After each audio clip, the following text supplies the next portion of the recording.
प्रशांत कोरटकर गृह खात्याच्या मदतीशिवाय पळून जाऊच शकत नाही असा दावा संजय राऊतांनी केलाय। भाजपच्या राजवटीत काहीही होऊ शकतं असा टोलाही त्यांनी यावेळी लगावला। तर नागपूर पोलिसांनीच प्रशांत कोरटकरला लपवल्याचा गंभीर आरोप राष्ट्रवादी अजित पवार गटाचे आमदार अमोल मिटकरींनी केले। दुसरीकडे कोरटकर कुठेही गेला तरी पोलीस कारवाई करणार असा मुख्यमंत्री देवेंद्र फडणवीसांनी सल्ला दिला।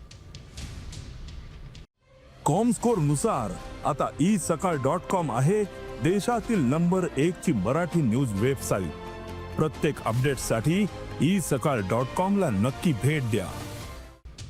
कोरटकर हा नागपूरचा त्यांचाच माणूस आहे ना, आता तो पळून गेला का नाही हे ते सांगतील।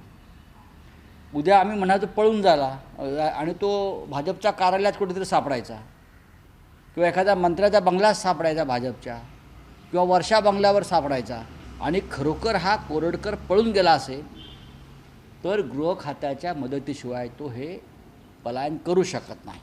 नागपूर पोलिसाचं अभय असल्याशिवाय प्रशांत कोरटकर असा पळवाट शोधू शकत नाही हा माझा स्पष्ट आरोप आहे। पोलिसांची दिशाभूल करायला तो दुबई मधला एक फोटो व्हायरल करतो की जा तुमच्यात हिम्मत असेल तर मला या दुबईला शोधायला, पण मी चॅलेंज देऊन सांगतो तो दुबईत पळून गेलेला नाही। पोलिसांची दिशाभूल करण्याकरता त्यांनी तो फोटो जाणीवपूर्वक व्हायरल केलेला आहे।